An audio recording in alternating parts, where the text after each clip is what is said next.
Tapi jujur kita ini manusia, kalau orang udah buat jahat, kita masih mau gak buat baik sama dia? Jujur, ngomong. Tidak kan? Tidak, karena hati kita rusak. Hati kita gak kita pasang anti gores. Handphone kita pasang anti gores. Tapi hati kita gak pasang anti gores. Bahkan banyak istri yang berkata, saya capek bu sama suami saya. Saya buat baik yang dia balas jahat. Hatiku ini udah hancur, malas saya, nggak saya layani, saya biarin aja. Mau dibawa kemana rumah tangga ini, mau cerai, oke. Tapi coba ibu-ibu, kalau hatimu kau pasang anti gores, kau lindungi itu dengan firman Tuhan. Saya yakin, waktu kau tetap berbuat baik ketika suamimu jahat, cepat atau lambat, dia pasti bertobat menerima Yesus sebagai Tuhan dan Juru Selamat. Katakan, kenapa orang nggak pernah berubah? Kenapa suamimu nggak pernah bertobat?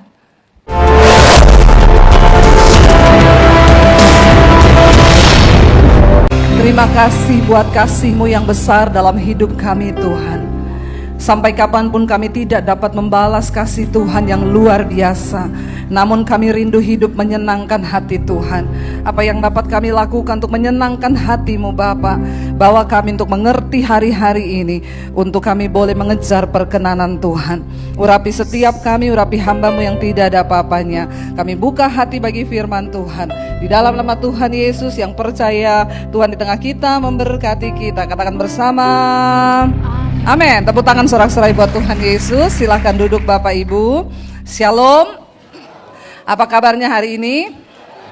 Luar biasa. Ini sudah hiasannya Natal. Semuanya sudah berbau-bau merah semua ya. Dan Bapak Ibu, seringkali kita ketika merayakan Natal, persiapan apa yang harus kita beri ya, karena setiap kali di penghujung tahun ya, di bulan Desember, sebentar saya difoto dulu. Setelah itu sudah ya, jangan foto lagi ya. Supaya fotonya bagus ya, nanti kalau saya lagi buka mulut di foto jelek. Jadi sudah selesai. Bapak Ibu, yang ada satu persiapan yang terbaik yang harus kita beri buat Tuhan di bulan Desember Natal, yaitu apa? Hati ya. Makanya ada pujian yang berkata, Tuhan jadikan hatiku ini seperti palungan, di mana Yesus bisa lahir dan hadir supaya hidup kita, tentunya kita ada di penghujung 2024, kita rindu masuk tahun baru kita dengan hidup yang baru dan hati yang baru. Segala sesuatu menjadi baru dalam hidup kita itu dimulai dari hati. Hari ini saya akan sampaikan tentang tema ujian hati. Kenapa saya khotbah hari ini tuh, karena hari ini pertama kali perdana suami saya khotbah di GSJS tadi pagi. Puji Tuhan Bapak Ibu, dia itu gak pernah mau ya. Saya selalu bilang ayolah, khotbah itu bukan soal kita pintar atau tidak. Khotbah itu menceritakan tentang kasih Tuhan. Dia tapi gak pede, aku itu bukan berdiri di mimbar, aku di belakang aja. Saya bilang kita berdua mengalami Tuhan sama-sama loh. Jadi kamu di mimbar itu menceritakan kasih Tuhan dengan versi yang kamu. Kan beda bapak-bapak dengan kita kan. Jadi akhirnya dia mau. Dan ketika kemarin saya tanya dapatnya apa yang mau dikhotbahkan di GSJS tentang hati. Sebelum dia khotbah kepada jemaat, saya dikhotbahin dulu. Di toilet, di dapur, di kamar, sudah jam 12 malam. Jadi gini hati itu, saya bilang iya tapi ini udah jam 12 malam. Saya udah mau tidur, besok lagi kamu khotbah. Ya saya di kamar mandi diikuti. Jadi gini loh, kalau hati itu kita enggak jaga. Iya tapi enggak sekarang juga nih, saya mau ke toilet. Tapi dengan dia ngomong itu saya juga terberkati loh Bapak Ibu. Dan itu menginspirasi khotbah saya hari ini. Amin. Tentang ujian hati ya. Kenapa hati itu harus diuji? Loh Bapak Ibu, ini penting sekali. Seringkali kita itu menjaga. Ibu-ibu untuk perawatan muka semuanya dijaga. Benar nggak ibu-ibu? Ya sampai DNA salmon, DNA apalagi ikan tude, DNA ikan asin ya, supaya mukanya tuh mulus ya. Saya kemarin dipaksa sama ibu-ibu. Ibu udah umur 50 loh, ibu harus perawatan. Ibu selama ini perawatan pakai apa? Saya bilang pakai Kelly. Saya ini cuma pakai Kelly, itu resep dari mami saya dan oma saya. Saya nggak pernah perawatan. Ya, tapi ibu harus bu. Ya sudahlah, karena dibayari, dipaksa, sudah dipaketkan. Ya saya datang lah. Ada perubahan nggak? Haleluya ya. Dan ya suami saya makanya bilang, orang itu ya untuk muka, untuk apa, beli skincare mahal untuk merawat muka. Ya muka. Saudara, kalau saudara beli handphone, iPhone yang terbaru, kira-kira saudara pasang anti gores enggak? Supaya apa? Tidak tergores. Saudara kasih casing yang termahal. Kenapa? Supaya kalau jatuh tidak pecah. Kita sedemikian menjaga barang-barang yang menurut kita tuh berharga. Kita buang uang mahal nggak apa-apa, supaya barang yang kita punya itu tidak tergores, tidak pecah, tidak retak. Tapi sangat sedikit tuh yang berusaha menjaga hati. Amin apa amin? Karena hati itu enggak kelihatan. Tapi kita lupa ternyata banyak di antara kita bahkan yang duduk hari ini, mukanya sih tersenyum, tapi hatinya udah hancur-hancuran. Enggak usah angkat tangan. Saya bisa lihat mukanya dari sini. Orang nggak bisa tahu hati kita, ya. Dia bisa tersenyum sama kita, tapi kadang-kadang orang tersenyum di mulut, hati bisa busuk, hati bisa jahat, dan itu nggak ada yang tahu. Makanya kita perlu menjaga hati. Kenapa Bapak Ibu? Karena semua berkat di hidup kita itu ternyata bersumber dari Tuhan melihat hati kita loh. Yang pertama, kenapa? Ya, kita harus diuji hatinya karena yang pertama Tuhan melihat hati. Ingat kisahnya pertama kali Saul ditolak dan Daud diangkat Tuhan. Waktu itu Tuhan berfirman kepada Samuel dan Samuel bilang kepada Isai bahwa ada satu orang anak laki-lakinya yang akan diurapi Tuhan menjadi raja atas Israel. Waktu Samuel melihat Eliab, kakaknya Daud yang ganteng tinggi, dia bilang pasti ini yang akan dipilih Tuhan menjadi raja. Dari tampangnya sudah kelihatan. Tapi saat itu juga Tuhan berfirman dari 1 Samuel pasal 16 ayat 7 Bapak Ibu di sana. 1 Samuel 16 ayat 7, tetapi berfirmanlah Tuhan kepada Samuel, janganlah pandang parasnya atau perawakannya yang tinggi, sebab aku telah menolaknya. Lalu dibilang apa? Bukan yang dilihat manusia, yang dilihat Allah. Manusia melihat apa yang di depan mata, tetapi Tuhan melihat. Jadi kira-kira hati itu penting gak? Penting, lebih dari hartamu, lebih dari uangmu, lebih dari kecantikanmu ibu-ibu, Tuhan tuh lihat hatimu loh. Jadi ibu-ibu jangan terlalu banyak uang dihabiskan untuk salmon, DNA dan lain sebagainya. Tapi kalau hatimu itu gak benar di hadapan Tuhan, kau jelek, amin. Buat apa kita cantik di mata manusia, tapi kita jelek di mata Tuhan.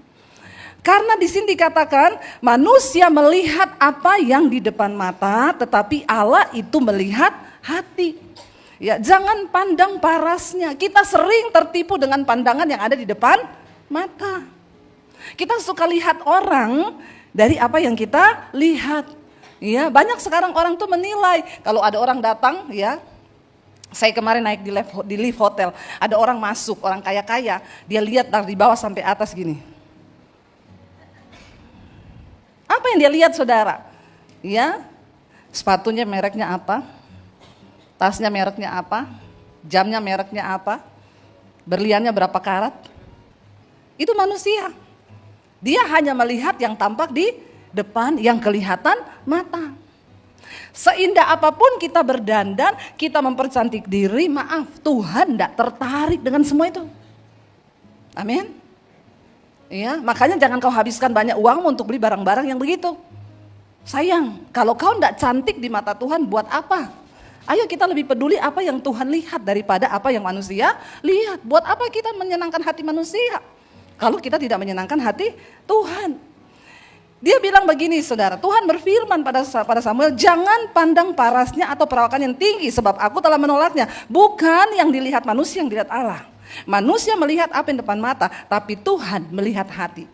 Kenapa hati perlu kita uji? Bilang kanan kirimu, karena Tuhan tuh lihat hatimu loh. Bilang kanan kirimu, suami istri bilang hatimu tuh yang dilihat Tuhan loh. Sambung istri gini, aku enggak tahu loh hatimu. Ya, tapi Tuhan yang tahu. Ya, hati ini bicara sesuatu yang dalam dan ini menarik hati Tuhan. Kalau hidup mau diberkati tahun 2025, perbaiki sikap hatimu Bapak Ibu. Yang kedua, kenapa hati itu perlu diuji?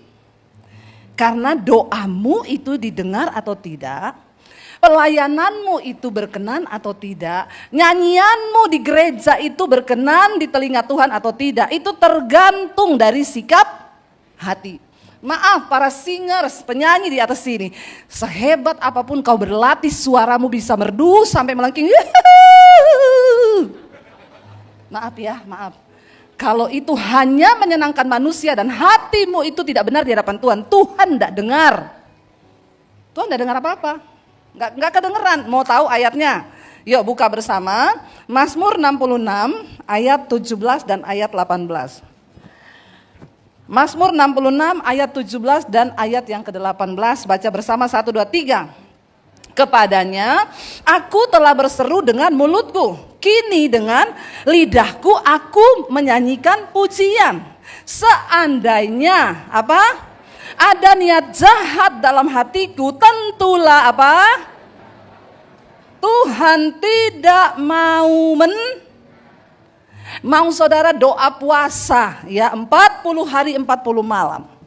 Mau kau nyanyi pujian penyembahan sampai apapun ya engkau lakukan, kalau ada niat jahat di hatimu, kalau hatimu tidak kudus di hadapan Tuhan, maaf, Tuhan tidak dengar. Lebih baik kau berhenti berdoa, capek, tapi perbaiki dulu hati. Makanya kenapa penting hati itu.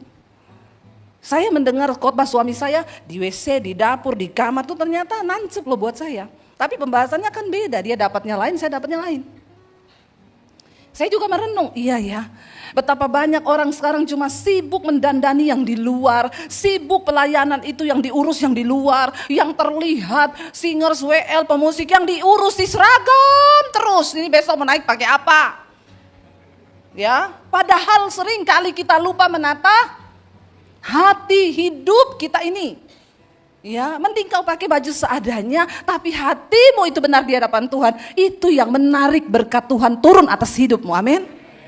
Jangan kau iri lihat orang diberkati, saudara. Ya, tapi coba kau cek hatimu. Daud bilang begini, kepadanya aku telah berseru dengan mulutku. Dia berdoa kepada Tuhan. Kini dengan lidahku aku menyanyikan pujian. Kita kalau di gereja nyanyikan, sungguh besar pengorbananmu bagiku. Kalau di hatimu ada kepahitan, Tuhan bilang pret. Ngapain lu nyanyi? Munafik kau. Amin. Makanya Yesus berkata, kalau kau datang ke rumah Tuhan hendak mempersembahkan korban atau pujian atau apapun kepada Tuhan, cek dulu apa yang ada di hatimu. Kalau kau masih ada kepahitan sama orang, ada kekecewaan sama orang, pulang, Tuhan bilang, pergi berdamai dulu sama orang itu, baru kau layak nyanyi. Karena kalau kau nyanyi dengan sikap hati yang salah, maaf, Tuhan tidak dengar suaramu. Di silent sama malaikat. Kalau soundman itu dimatikan suaramu, nggak kedengeran apa-apa. Kita ngerti sekarang ya betapa penting hati. Mau kau berseru, mau kau nyanyi pujian bagi Tuhan, kalau ada niat jahat dalam hatimu, Tuhan tidak mendengar. Makanya banyak orang Kristen bertanya, Bu, kenapa doaku tidak dijawab? Puluhan tahun aku berdoa, cek Bapak Ibu. Kalau ada yang jahat di hatimu, doamu tidak tembus. Mau puluhan tahun kau berdoa, tidak didengar. Coba kita baca. Yang ketiga Bapak Ibu, kenapa hati ini harus diuji? Kita lihat bersama, memang harus diuji karena apa? Yeremia 17 ayat 10 ya, lo coba lihat. Yeremia pasal 17 ayat yang ke-10, kita baca dengan suara yang keras dan nyaring. Yeremia 17 ayat 10, 1, 2, 3. Aku Tuhan yang menyelidiki hati, yang menguji batin untuk memberi balasan kepada setiap orang setimpal dengan tingkah langkahnya, setimpal dengan hasil perbuatannya. Ternyata siapa yang menguji hati dan batin kita? Tuhan. Suamimu enggak tahu, istrimu enggak tahu, tapi Tuhan itu menyelidiki setiap hati dan Dia menguji batin manusia. Kita di depan ngomong, oh enggak apa-apa kok. Tapi ternyata dalam hati berbeda. Siapa yang tahu? Tuhan. Coba kita baca ayat yang ke-9 dulu, Yeremia 17 ayat yang 9 Bapak Ibu. Kita baca Yeremia 17 ayat yang ke-9, di sana dikatakan apa? Betapa liciknya hati. Lalu apa? Hatinya sudah membatu. Siapa yang mengetahuinya? Baru ayat yang ke-10 masuk, aku Tuhan. Jadi orang itu kalau hatinya sudah membatu, dia sudah nggak dengar suara Tuhan. Kadang-kadang kalau kita jengkel sama orang, masih ada suara di hati, jangan jengkel, lepaskan pengampunan. Kalau kau nggak langsung peka dengan suara itu, lama-lama hatimu menjadi batu. Dan kalau hati sudah menjadi batu, maka orang itu tidak lagi bisa mendengar suara Tuhan. Ini kuncinya dari bagaimana hidup kita diberkati Tuhan atau tidak. Kalau hatimu batu karena kau tidak pernah hiraukan suara Tuhan, kau tolak terus, Tuhan bilang berdamai dengan suamimu, nah jangan berantem 3 hari 3 malam, hello. Roh Kudus akan ingetan, ya hei suami, sudahlah berdamailah, kalau istrimu masih marah, kau duluan lah. Roh Kudus itu mengingatkan kita dari hati. Kenapa Daud itu menjadi seorang yang berkenan? Daud itu bukan hidup tanpa dosa loh. Daud melakukan banyak kesalahan. Tapi Tuhan sangat mengasihi Daud. Kenapa? Karena sikap hati Daud itu luar biasa. Daud itu hatinya mudah berubah untuk bertobat. Ya, ketika dia melakukan dosa Tuhan tegur, dia bertobat, ya. Ketika Tuhan menegur, dia bertobat. Dan itu yang Tuhan mau. Mari kita jaga hati kita. Waktu Tuhan bicara, jangan sampai hati kita ini membatu, saudara. Kalau sudah membatu, makanya saya bilang jangan cuma sibuk pencitraan, apalagi kalau Desember gini gereja-gereja ini penuh. Karena Kristen kapal selam bermunculan. Ya, kalau mulai Desember nih, namanya Kristen kapal selam. Kalau bulan Desember dia muncul di permukaan, Januari dia tenggelam lagi. Ya, ini Kristen kapal selam ini, nggak tahu banyak sekarang, makanya ini penuh sekali nih ya, nggak tahu. Apalagi kalau Natal, nggak cukup itu gereja penuh semua tempat, ya, karena Kristen kapal selam. Ya dia tahu sudah mau akhir tahun, datang lah, masa kita nggak datang, ini kan Natalan hari raya. Jadi percuma kita membangun semua rutinitas kekristenan kita yang terlihat kewajiban-kewajiban kita. Kalau kau nggak cek hatimu, bahaya. Coba kita lihat Mazmur 51. Mazmur 51 ayat yang ke-6. Ya, Mazmur 51 ayat yang ke-6, di sana firman Tuhan berkata, ya sesungguhnya ayat yang kelima, ayat yang ke-8 ya, baca bersama 1, 2, 3. Sesungguhnya engkau berkenan akan kebenaran dalam batin dan dengan diam-diam engkau memberitahukan hikmat kepadaku. Waktu batin kita, hati kita ini didapati Tuhan benar, dia beri engkau hikmat. Hikmat itu untuk apa? Untuk kita menjalani hidup ini. Kita nggak salah ambil keputusan, kita dituntun masuk dalam hikmat Tuhan sehingga yang kita lakukan itu berkenan pada Tuhan. Waktu hatimu benar, batinmu itu benar, Tuhan itu berkenan. Sebaliknya orang mau pelayanan kayak apapun di atas mimbar, kalau hatinya kedapatan tidak benar di hadapan Tuhan, maaf. Saya kasih contoh Bapak Ibu. Saya ini ada orang itu cerita ke saya ini sering bantu satu orang ya. Saya tolong dia, saya bantu dia. Bahkan setiap kali ada apa dia datangnya minta tolong ke saya. Ya mau bayar utang gak ada duit minta tolong ke saya. Bukan 1-2 orang, setiap kali saya ketemu orang yang kenal dia, pasti cerita sama saya, dia tuh jelek-jelekin ibu loh di belakang. Ya, hidup ini belum keras, kalau Anda belum mengalami, orang yang merasakan uangmu, pertolonganmu itu jelekin kau, itu berarti belum keras hidup. Amin. Kalau kau cuma dijelekin temanmu, dijelekin musuhmu itu biasa. Tapi orang yang sering kau bantu, kau tolong ketika dia ada masalah, datangnya ke kamu. Dan dia jelekin kau di belakang. Itu sakit gak saudara? Ya, sakitnya di mana? Di sini. Sakitnya tuh di sini, di dalam hatiku. Ya, tiap susah saya tolong. Tiap minta sesuatu saya tolong. Saya mau masukin anak sekolah, nggak ada uang, bantu dong sekian, saya transfer. Ya, saya kejebak utang nggak bisa bayar, saya bantu. Nggak pernah omong, nggak pernah apa, saya transfer ya. Sampai kadang saya dimarahin suami, ngapain sih kamu tolong-tolong terus orang itu, orang tuh jahat loh. Saudara, ya tapi satu kali ada orang yang bilang gini, sudahlah Bu, ngapain ditolong orang kayak gitu. Nggak penting juga orang dia terus jelekin ibu loh di luar. Dan satu kali saya bilang, iya saya stop, saya mau lihat kau seperti apa. Ya saya stop saudara. Tapi ketika saya stop itu, ini di hati ini nggak enak. Di hati ini saya mau tidur malam nggak enak. Saya mau apa itu nggak enak, di hati ini bergejolak terus. Ya, Setiap kali saya mau tidur malam, ya itu bergejolak. Setiap kali saya mau apa, itu di hati ini bergejolak. Saya jadi tidak sejahtera, jadi tidak tenang, jadi tidak enak. Ya mau makan gak enak, mau tidur gak nyenyak. Di hati tuh pokoknya gusar saya. Nah kalau sudah seperti itu, saya tahu nih Tuhan mau bicara nih. Lalu saya tuh mulai belajar mendengar Tuhan. Biasanya Tuhan tuh bicara kalau kita udah mau tidur malam. Kenapa? Karena waktu mau tidur malam itu kita ini sudah gak banyak pikiran. Sudah di atas tempat tidur. Banyak orang malam-malam itu merenung. Iya gak Bapak Ibu? Kalau malam kau ngapain? Merenung atau dugem Bu? Oh lagi di dunia gemetar gak bisa merenung.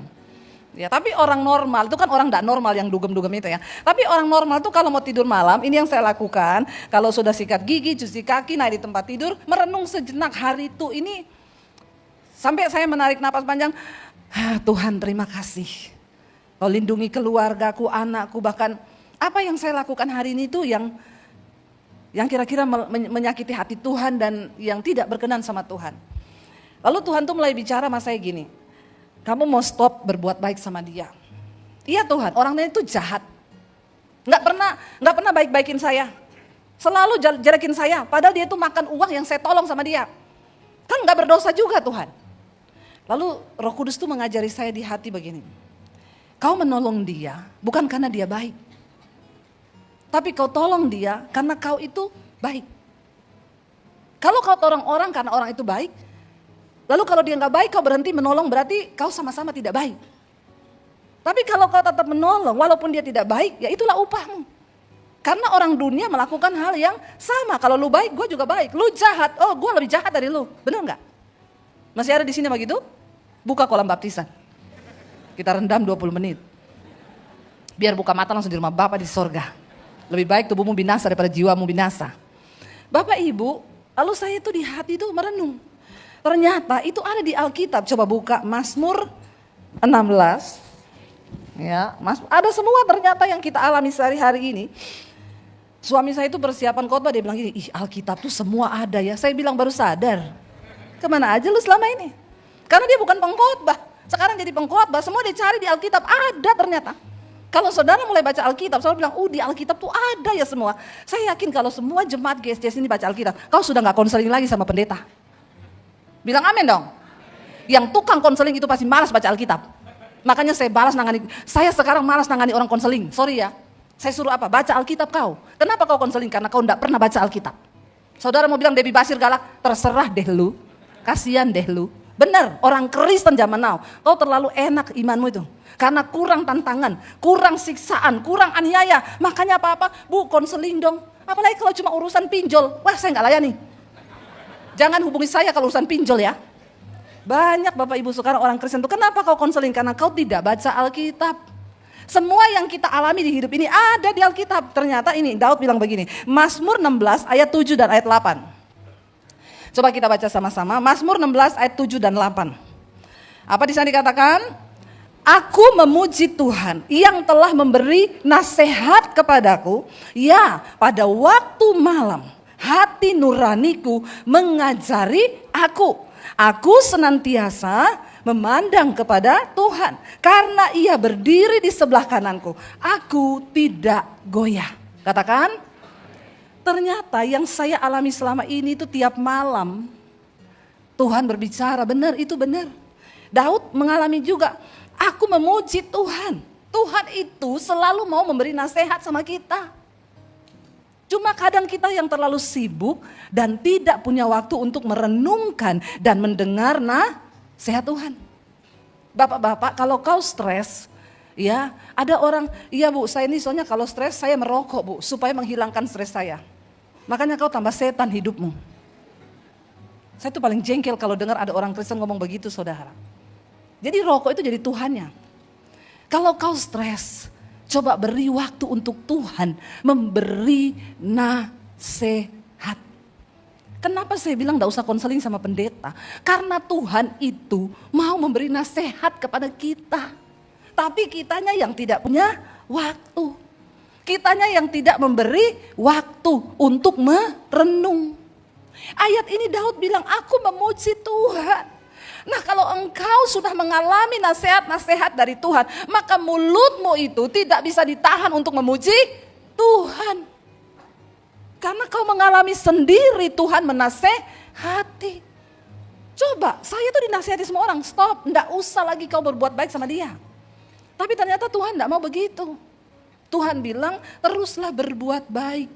Karena kalau kau berbuat baik kepada orang yang baik kepadamu, apa upahmu? Kau enggak punya upah apa-apa, karena kau sama-sama baik. Tapi ketika kau berbuat baik sama orang yang jahat sama kamu, itulah upahmu di hadapan Tuhan. Tapi jujur kita ini manusia, kalau orang udah buat jahat, kita masih mau gak buat baik sama dia? Jujur, ngomong. Tidak kan? Tidak, karena hati kita rusak. Hati kita gak kita pasang anti gores. Handphone kita pasang anti gores. Tapi hati kita gak pasang anti gores. Bahkan banyak istri yang berkata, saya capek bu sama suami saya. Saya buat baik yang dia balas jahat. Hatiku ini udah hancur, malas saya, nggak saya layani, saya biarin aja. Mau dibawa kemana rumah tangga ini, mau cerai, oke. Tapi coba ibu-ibu, kalau hatimu kau pasang anti gores, kau lindungi itu dengan firman Tuhan. Saya yakin, waktu kau tetap berbuat baik ketika suamimu jahat, cepat atau lambat, dia pasti bertobat menerima Yesus sebagai Tuhan dan Juru Selamat. Katakan, kenapa orang nggak pernah berubah? Kenapa suamimu nggak pernah bertobat? Karena kau tidak pernah, melakukan nasihatnya Tuhan. Kita biarkan hati kita hancur. Kita biarkan hati kita tergores, bahkan retak, bahkan hancur berkeping-keping. Jangan cuma handphone kau belikan anti gores karena handphone ini mahal. Hatimu itu lebih mahal daripada barang yang termahal. Kalau berlian saja kau jaga begitu rupa. Ya, orang punya berlian dijaga sedemikian. Jangan sampai jatuh, jangan sampai hilang, jangan sampai retak. Kenapa hati gak dijaga? Hati ini lebih berharga daripada berlian, amin. Hati ini lebih berharga. Daud bilang setiap malam, hati nuraniku mengajari aku. Kalau hatimu bersih, hati menjadi tempat Tuhan berbicara. Tapi kalau hatimu kotor, penuh dengan segala macam yang jahat, maka hatimu jadi tempat setan berbicara. Kenapa? Karena Tuhan Yesus berkata, saudara, bahwa hati ini adalah tempat penyimpanan perbendaharaan. Baca Lukas 6 ayat 45. Injil Lukas 6 ayat 45, firman Tuhan di sana berkata, kita baca sama-sama 1, 2, 3. Orang yang baik mengeluarkan barang yang baik dari perbendaharaan hatinya yang baik. Dan orang yang jahat mengeluarkan barang yang jahat dari perbendaharaannya yang jahat. Amin, sampai di situ. Hatimu ini tempat penyimpanan. Kalau kau simpan iri hati, sakit hati, kepahitan, omongan orang yang jelek, kau simpan semua dalam hatimu, maka hatimu itu jadi tempat penyimpanan yang jahat. Yang keluar dari mulutmu, dari tindakanmu juga semua yang jahat. Makanya gampang, naik mobil orang ngebut di depan, wah gampang terpancing itu. Kalau bapak-bapak hatimu jahat, langsung, ini orang maunya apa ya? Oh dia belum tahu saya ya, digas juga sama gilanya. Tapi kalau hatimu baik, mau terpancing ini, oh cari perkara, oh siapa tahu dia lagi buru-buru mau ke rumah sakit. Siapa tahu istrinya mau melahirkan. Kan kita nggak ada yang tahu dengan orang. Tapi belajarlah untuk mengelola hati. Saya ini belajar menjaga hati, waktu saya belajar mengelola hati, menyimpan firman dalam hati saya, maka lambat laun perlahan karakter saya mulai berubah. Saya dulu juga jahat, lebih jahat dari saudara. Tapi ketika saya menyimpan firman dalam hati saya Bapak Ibu, maka firman itu mengendalikan hidup saya. Karena hati ini tempat penyimpanan perbendaharaan. Dulu saya apa dikit emosi. Sesuatu terjadi tidak sesuai keinginan saya marah. Tapi ketika lambat laun saya mulai punya firman dalam hati. Kemarin tuh saudara, berapa hari lalu, saya ada ketemu dengan ibu-ibu kita di satu restoran. Kita membicarakan Natal sama bicarakan sesuatu dan lain hal. Lalu saya datanglah ke restoran itu bersama dengan pemilik restoran itu. Ketika lagi ngobrol, saya pesan jus suami saya juga pesan jus. Mbaknya itu datang, saya tuh duduk, tas saya di belakang saya. Mbaknya itu datang dari arah belakang. Dia ngasih jus ke suami saya, tapi bakinya satu ini di tangan sini, pas saya di sebelah. Waktu dia ngasih ke meja, ke tempat suami saya, yang ini tumpah semua ke baju saya di belakang, dan separuh gelas jus itu ke baju saya sampai tembus di celana, yang lainnya masuk ke tas saya, sehingga tas saya itu terendam dengan jus merah semuanya. Saya mau tanya Bapak Ibu, kalau Bapak Ibu tuh jadi saya, ya, itu saya pakai baju, ya tas juga, ya lumayan lah ya, tas berkat itu. Terus ketumpahan seperti itu. Kalau saya yang dulu, hati saya belum penuh firman, ya spontan itu saya langsung berdiri, mbaknya itu tak tunjuk benar.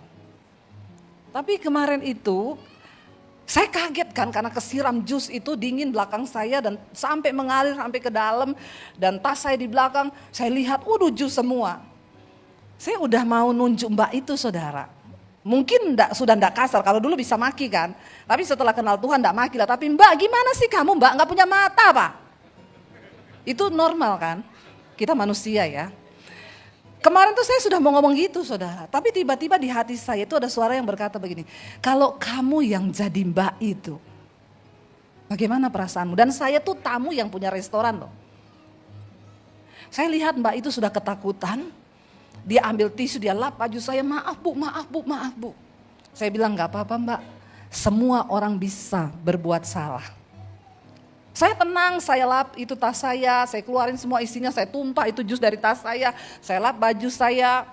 Malah teman-teman saya yang nonton itu emosi saudara.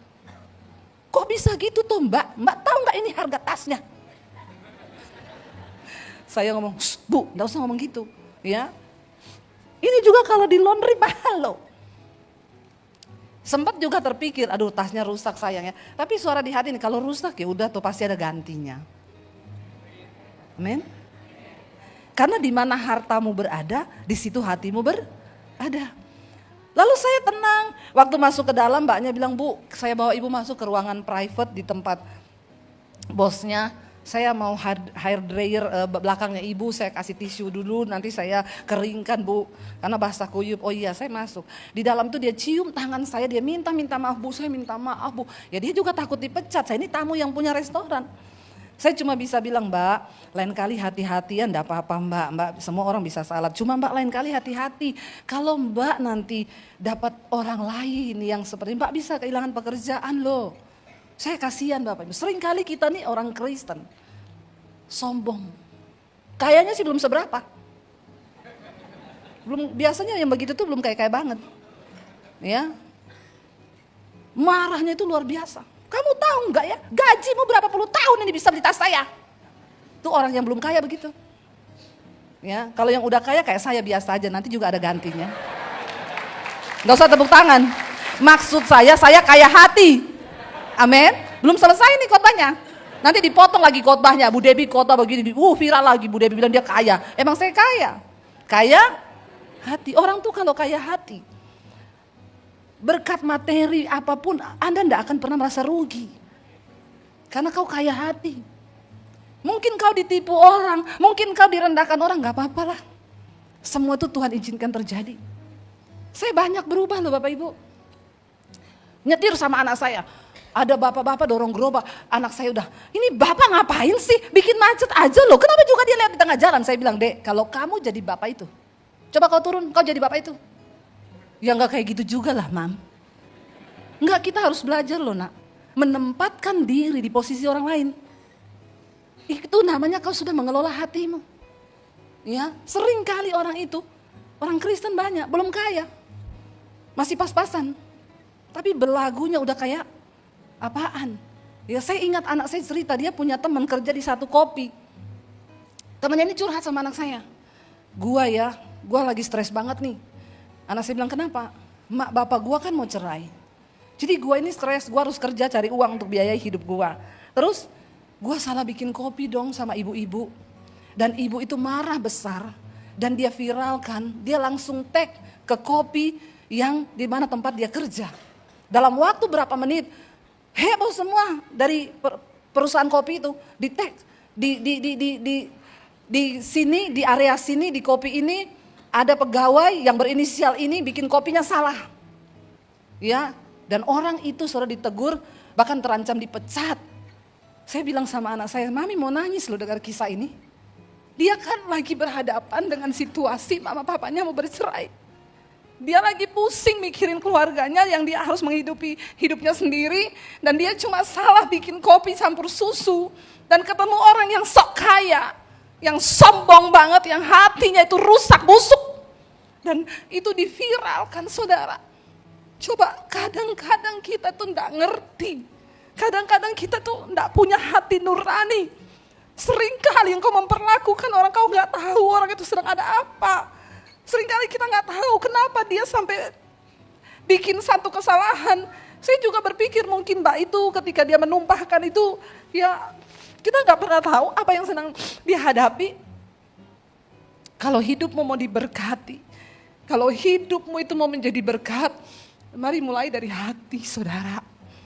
Kalau hati kita diterjaga, kita gak gampang menghakimi. Ya, bapak-bapak, seringkali juga istrimu itu berulah. Coba kau pahami hatinya, seringkali ada hal-hal yang tidak bisa terungkap. Dan ketika kita ini cuma saling menghakimi, saling menyalahkan tanpa pernah mau sedikit merendahkan hati, maka yang terjadi ya pertengkaran, perkelahian. Tapi coba ketika kita mau merendahkan hati, karena yaitu Yesus bilang, karena dari hati ini timbul segala hal yang jahat, saudara. Dari hati kita ini bisa timbul hal-hal yang bahkan Yesus berkata, coba lihat Matius 15 ya. Ayat 19 sampai 20, Injil Matius 15 ayat 19 sampai 20, ini waktu saya sudah hampir habis ya, saya undang para imam musik maju.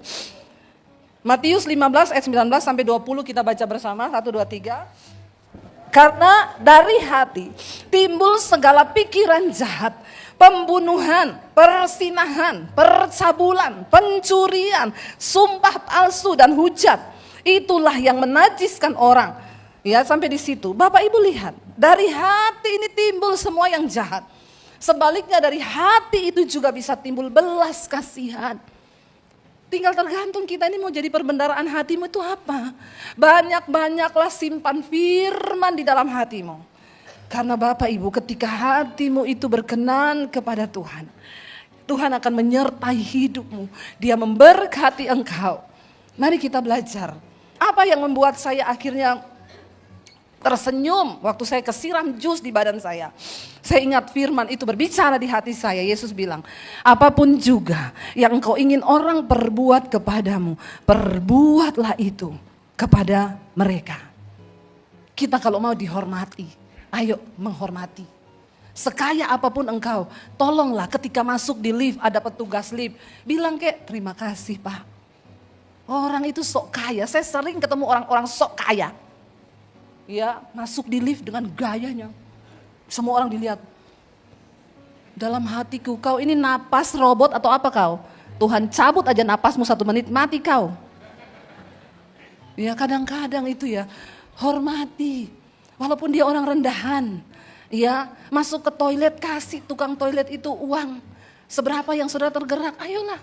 Kalau hatimu baik, akan banyak kebaikan yang mengalir keluar dari perbuatanmu. Tapi ketika hatimu jahat, semua perbuatan jahat itu keluar dari hidupmu. Karena itu hari ini kita mau bilang sama Tuhan, selidiki aku Tuhan, lihat hatiku. Apakah kami ini sungguh-sungguh berkenan di hati Tuhan atau tidak? Bangkit berdiri bersama Bapak Ibu.